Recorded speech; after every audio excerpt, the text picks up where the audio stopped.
Well, hello, Canadian campaholic here in my hammock at Pinery Provincial Park. Dad, What? did we put up the permit? God, no, I forgot to put the permit up, so can't be in the campsite without the permit up. Let's go put the permit up. So it's October now, and this is supposed to be our first fall trip. Fall would equal way less people, very few bugs, lots of tea, dreary, cool weather, but nice. No, it's not going to be like that. It's going to be like 26, 27 degrees, so instead it's going to be beaches, air conditioning, and possibly mosquitoes. But that's okay. It is Pinery, it is dunes, it is our favorite campsite, so heck, 3 nights, it's a good thing, but as my son said, let's go put the permit up. Oh wow. A little bit overgrown.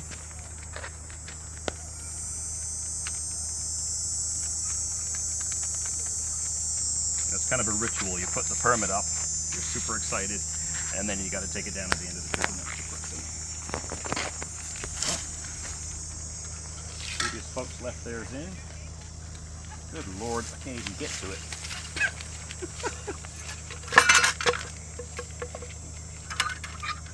Need to come trim this sucker. Oh, put our sign on there too. There we go. Oh, don't mess up the one that goes on the dash. So anyway, yeah, welcome along on this 3-day journey, so to speak, as we experience all the great things that are up for offer here at Pinery Provincial Park. Definitely in my happy place. Simple dinner tonight, just some chicken burgers with a salad. Beautiful spot. All the work of packing and organizing and towing. Now 3 nights of bliss.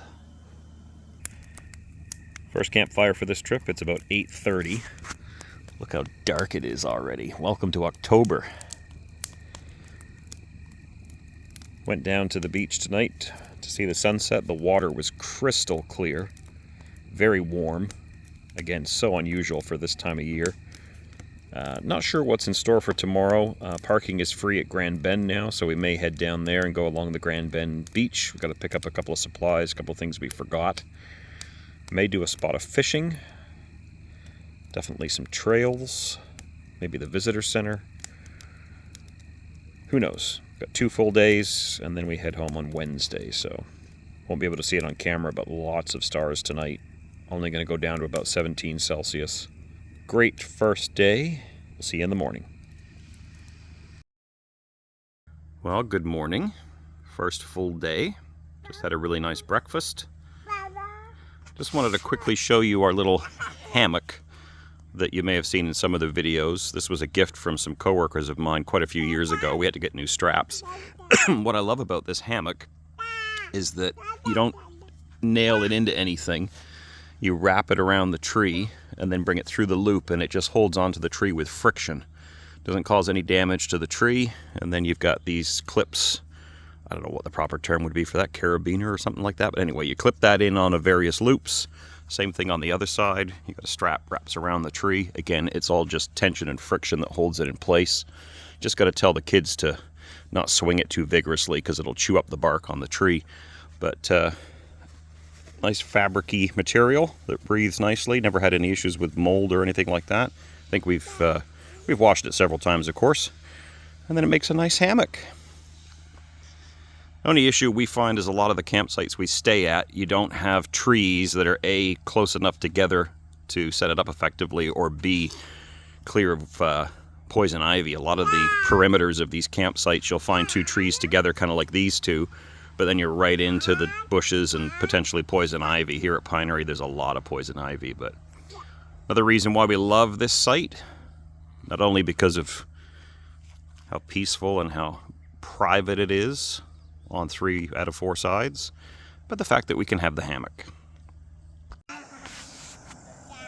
Yeah?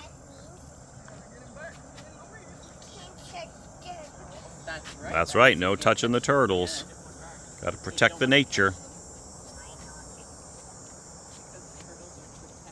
Yeah, they're protected. We got to look after them.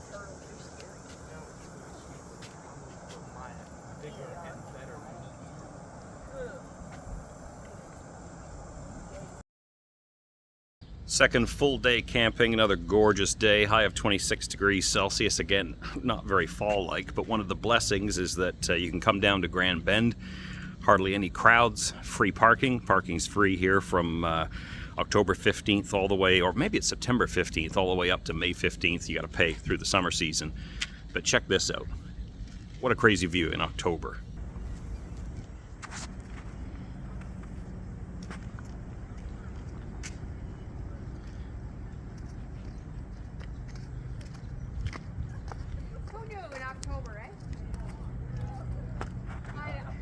So no major crowds, but a few retirees and locals and people like myself taking a little bit of time off, soak up those rays.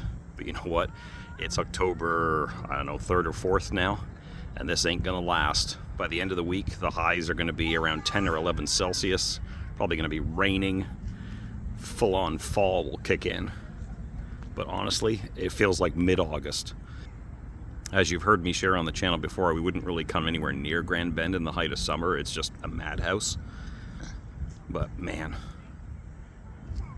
what an incredible day.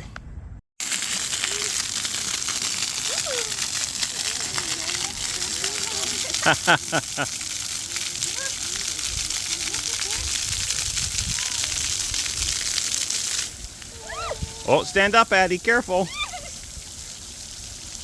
That's a little chilly. So I'm gonna whisper, I don't want to shout this, but this is the second day we've been here. And I've lost count of how many times people have come up to me saying, "Excuse me, sir, excuse me, do you have to pay to park?" So I don't know if I look, wealthy enough to live in Grand Bend, or I don't know, I have a friendly face, but apparently I seem to be the aficionado of parking. But it's kind of neat in a way to give people the good news, because it's like $4 an hour or something like that, and you're telling them, no, it's free from September to May, and they're like, oh, thank you. Like it's, I'm the one that made the policy, but just thought I'd share that. It's kind of funny. So we just got back from a day out of activities. Didn't really want to make a big meal, so the wife prepared a delicious meatball stew. We set it up in the crock pot, left it cooking nice and slowly all afternoon. Kind of an interesting meal when it's 27 Celsius out, but still delicious and not a lot of cleanup.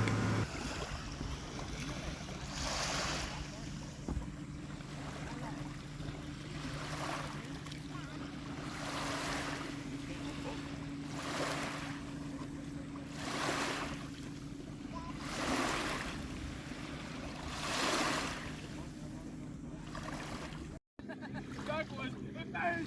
How I would perform. That's kind of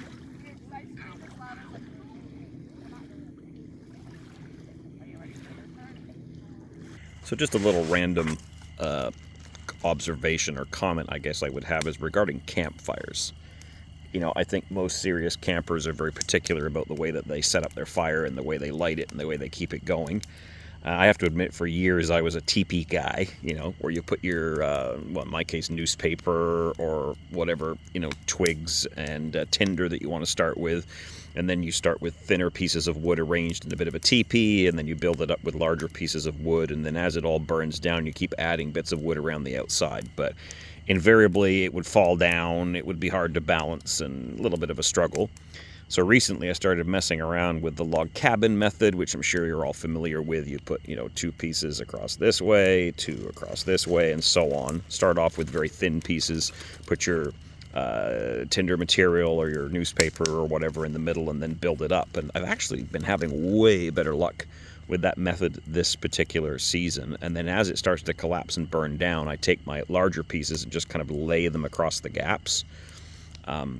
I'm finding that I'm not going through so much wood. I'm getting a lot more decent coals out of it, and I'm not having everything collapse and then having to use my my walking stick or my fire poker to rearrange things. So, I mean, you do you and build a fire in the way that works for you. I know some people are very particular about fires. We don't really cook over a fire. We roast marshmallows and tell stories and sit by the fire, but yep, just a random observation I thought I would share. Love to get your thoughts. Do you have any tips or tricks or little secrets or things, rituals or things that are important to you when you have your fire? This will be our last one for this particular trip. I think we'll go for an evening walk a little bit later. Enjoy a walk under the stars. And then tomorrow it's sadly departure day. Well, morning has dawned on the final day here at Camp Bonner, our favorite campsite. A trip that was supposed to be very much fall and ended up feeling like midsummer. Had breakfast already, just doing some tidying up. The mantra is always to leave the campsite better than you found it, so we're just sorting some things, tidying up, cleaning up the inside of the camper. And then it's about an hour to get home. The one thing I am curious about is the dump station. When we were heading through the park yesterday at about 2 o'clock, there was quite the lineup, which is very unusual for this time of year at Pinery. But we shall see. As you know, they have very limited dump stations here, 2 dump and 2 fill. 1 dump, 1 fill per loop, so for 1,000 campsites. So wish us luck. You'll rejoin the action when we get to the dump station, and hopefully there's not a major queue. Great trip. Might do another trip in November. Won't be to this part of the park because Dunes closes very soon.